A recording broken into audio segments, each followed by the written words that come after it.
mijozi bank ortog'i hamda ko'rganimizdan xursandmiz. Har hafta bankimizda uchrashuv o'tkaziladi.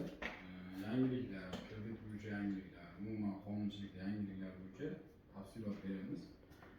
Bugun yangilik bor. Prezidentimizning 2025-yil 25-avgustdagi faqat tezkor sonli qarorlar chiqarilgan. Bunga asosan o'zini bank qilgan va YTT bilan shug'ullanuvchi tadbirkorlar bugungi kunda 4% soliq to'lashadi. Endi bundan buyog'iga 1% ga tushirilar ekan. Tizim o'zgaradi. Ular panel.uz degan saytga registratsiyaga o'tib, QR kod olishadi. Bunun natijasida